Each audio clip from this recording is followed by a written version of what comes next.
बिस्मिल्लाहिर्रहमानिर्रहीम। मीर मजहर अली मक्सी गवादर इकरा associate studio में आज आपसे मुखातिब हूँ। और आज हमारी खुशकिस्मती है कि आज हमारे सीनियर दोस्त कर्नल मकबूल आफरीदी साहब हमारे स्टूडियो में हमारे साथ मौजूद हैं।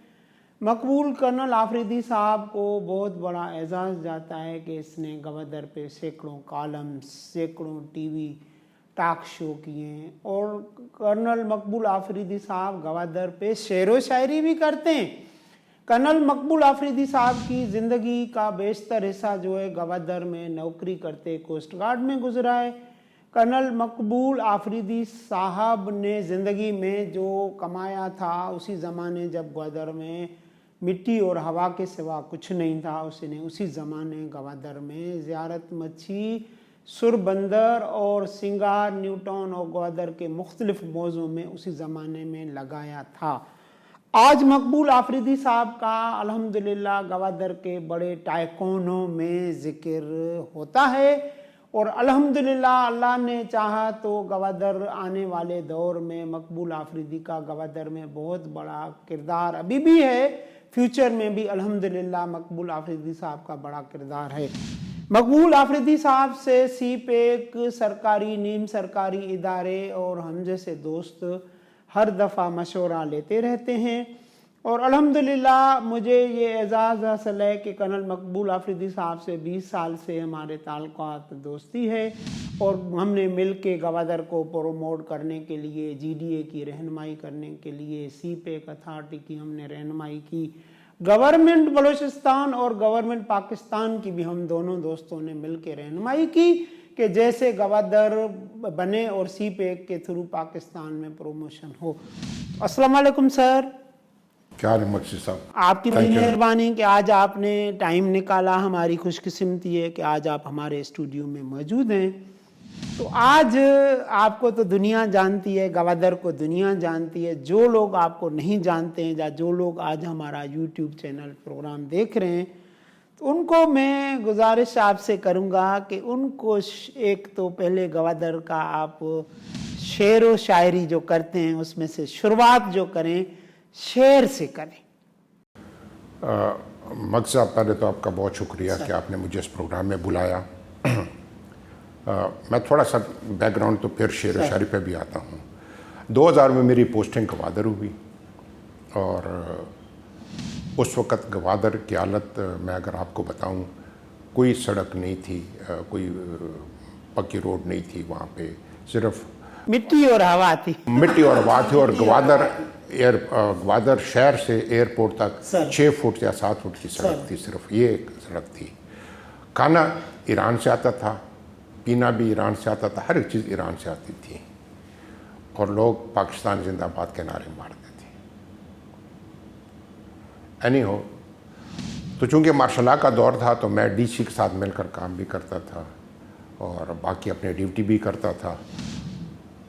तो जब मैंने गवादर की ये कोस्ट देखी, बीचेस देखे, लोगों से मैं मिला, यकीन करे मुझे कुछ हो गया था। और मैं ये सोचने पे मजबूर हो गया कि ये लोग इतने अच्छे हैं यहाँ पे और इस गवादर की इतनी पोटेंशियल है, तो ये क्यों नहीं डेवलप होता है। तो मैं काफ़ी महीने सोचता रहा, रात को जब लेटता था सोचता रहता था, समझ नहीं आती थी क्योंकि कुछ था ही नहीं वहाँ पे। बस फिर अल्लाह ताला ने कुछ जहन में डाल दिया। सच्ची बात है, क्योंकि न उस वक्त कोई आर्टिकल थे, न कोई उसके ऊपर किसी ने किताबें लिखी हुई थी गवादर पे। और मेरे मुंह से निकल गया कि Gwadar is the future of Pakistan, कि गवादर पाकिस्तान का मुस्तकबिल है। ये मैं 2000 की, मैंने इसको इस तरह तशबीह करता था कि गवादर दुबई बनेगा, क्योंकि वो कुछ और था ही नहीं, मतलब दुबई उस वक्त बना हुआ था। तो मैं कहता था, जब इसके ऊपर मैंने मज़ीद सोचा तो फिर मैं कहता था कि नहीं, दुबई जो है वो गवादर की जेब में होगा। और जब मैंने इसके ऊपर मज़ीद सोचा तो फिर मैं लोगों से इसका जिक्र जब करता था तो मैं कहता था कि it is a disgrace to Gwadar to compare it with Dubai, कि ये गवादर की तौहीन है अगर हम इसको दुबई से मिलाएं। तो जब मैंने इसके ऊपर मज़ीद सोचा तो फिर 2007 में, मतलब ये साल गुजरे हैं, ये जो सोच थी ये सालों में थी, ये दिनों में या महीनों की बात नहीं, सालें थी। तो 2007 में फिर मैंने एक आर्टिकल लिखा था गवादर के ऊपर कि गवादर अ रोल मॉडल, कि गवादर में इतना पोटेंशियल है कि ये पूरी दुनिया के लिए एक रोल मॉडल बन सकता है। तो मेरी सोच तो अभी चल रही थी, तो फिर ये सोचता रहता था। फिर मैंने एक और आर्टिकल लिखा कि build Gwadar and develop Pakistan, और मेरी वो सोच चल रही थी और मैं इतना ज़्यादा सोचता था कि 2011 में या 2010 या 11 या 12 में मेरे पे शेर व शायरी तारी हो गई। माशाअल्लाह। ठीक है, तो जब आदमी पे शेर व शायरी तारी हो जाती है और उसके ऊपर भी अगर फिर भी मजीद जुनून जाता, तो इसके बाद फिर बस सुसाइड रह जाता है, वो खुदकशी रह जाती है, बाकी तो कुछ भी नहीं रह जाती है। तो चूँकि आपने कहा था कि शेर व शायरी से मैं शुरू करूँ सर, तो मैं आपको जो पहला शेर मेरे जहन में आया हुआ था, और मैंने लिखा कि मेरा महबूब गवादर, मतलब ये एक उन्वान था। और इसके नीचे फिर मैंने, क्योंकि आमद होती आप शेर बना नहीं सकते हैं, तो जो सबसे पहला शेर था कि शायर न था बना दिया तूने मुझको शायर, शायर न था बना दिया तूने मुझको शायर, कहते हैं इश्क न किया होता नहीं शायर, हम भी दिल वाले थे सबको दिया दिल, पर हुआ ना इश्क, बन गया तू मेरा महबूब, न जाने कैसे हुआ इश्क ए गवादर। माशाअल्लाह माशाअल्लाह। तो मुझे तो उर्दू भी नहीं आती है, पश्तो भी ठीक नहीं आती है, लेकिन ये मेरे चूँकि हो सकता है ये वज़न में शेर ठीक न हो, लेकिन ये मेरे जज्बात थे गवादर के लिए। तो मैं और अभी भी कहता हूँ, देखें अभी 20 साल हो गए हैं, 20-21 साल हो गए हैं, और मैं अभी भी सोच रहा हूँ, और अभी तक गवादर की पोटेंशियल जब मैं जितना ज़्यादा सोचता हूँ उतनी बढ़ती जाती है। उस वक्त तो सीपैक का जिक्र भी नहीं था, अब तो सीपैक भी आ गया है। सीपैक दुनिया का दूसरे नंबर बड़ा international airport, deep sea port, वहाँ पर्ल कॉन्टिनेंट होटल, अब दुनिया टूरिज्म के लिए ग्वादर जाती है। ग्वादर का छोटा सा स्टेडियम ऐसे ही वहाँ की फौज और जीडीए ने मिलके बनाया, पूरी दुनिया में उसकी जो मैच डाली गई तो उसने धूम मचा दिया। तो देखें गवादर को समझने के लिए जो है ना, आपको थोड़ा सा BRI को बेल्ट एंड रोड इनिशिएटिव समझना होगा। मतलब ये लोगों को समझना चाहिए कि ये हो क्या रहा है।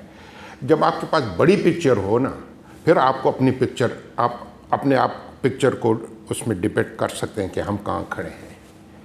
तो मैं तो इसको रिलेट करता हूँ BRI से, बेल्ट एंड रोड इनिशिएटिव। मैं ये समझ रहा हूँ कि आप इन्वेस्टर्स को इनडायरेक्ट मैसेज दे रहे हैं कि आप प्लाट लेने से पहले गवादर को समझें, गवादर की जो अहमियत समझें, फिर प्लाट इन्वेस्ट करें। बिल्कुल, आपने ठीक कहा। मैं तो यहाँ तक कहता हूँ कि जिसने गवादर में इन्वेस्टमेंट नहीं की वो पछताएगा, और जो की वो भी पछताएगा कि मैंने कम क्यों की। नहीं, वो नहीं पछताएगा, वो कहेगा मैंने कम क्यों की। हाँ, कम क्यों की, हाँ ये मैं कहूँगा। तो गवादर की पोटेंशियल को समझने के लिए देखें, हमें इंटरनेशनली देखना होगा कि हो क्या रहा है। जब आप उस गेम को समझेंगे फिर आपको गवादर की अफदियत का पता चलेगा। तो मैं ये चाहूँगा कि मैं थोड़ा सा ये BRI आप नाजरीन के लिए थोड़ा सा इसके ऊपर, क्योंकि शॉर्ट टाइम है, उस पर थोड़ी सी मतलब है कि गुफ्तगू करूँ। तो देखें चाइना ने इसके ऊपर बड़ा काम किया हुआ है, और उन्होंने पहले यहाँ पे जो पाकिस्तान में लॉन्च हुआ 2013 में, लेकिन चाइना ने इसके ऊपर बहुत काम किया था। पहले इसको ओबोर कहते थे, वन बेल्ट वन रोड, बाद में इन्होंने इसको BRI belt and road initiative कहा है। तो मैं इसको इस तरह देखता हूँ कि ये जो प्रेजेंट सदी है ये लड़ाइयों की नहीं है, लड़ाइयाँ ख़त्म हो गई हैं। उसकी वजह यह है कि अब जो वेपन ऑफ मास डिस्ट्रक्शन या एटम बम वगैरह न्यूक्लियर टेक्नोलॉजी आ गई है, तो तबाही होगी, उसमें जंग कोई जीतेगा नहीं। जो लड़ाई छेड़ेगा वो भी तबाह होगा, जो नहीं छेड़ेगा वो भी तबाह होगा। तो ये इकनॉमिक दौर है और इकनॉमिक एरा है, और इस इकनॉमिक एरा या दौर के लिए चाइना ने बेल्ट एंड रोड इनिशिएटिव किया है। बेल्ट एंड रोड इनिशिएटिव में मैं डिटेल में नहीं जाऊंगा, लेकिन बेल्ट एंड रोड इनिशिएटिव का जो इम्पोर्टेंट कंपोनेंट है वो सीपैक है, China Pakistan economic corridor. CPEC का जो मेन कंपोनेंट है वो गवादर है, और गवादर का मेन कंपोनेंट गवादर पोर्ट है। तो जिस दिन गवादर पोर्ट चलेगा उस दिन गवादर चलेगा, जब गवादर चलेगा उस दिन पूरा बलूचिस्तान चलेगा, और जब पूरा बलूचिस्तान चलेगा तो पूरा सीपैक चलेगा, और जब सीपैक चलेगा तो चाइना इंशाल्लाह उसको भी बहुत बड़ा इसका फ़ायदा होगा।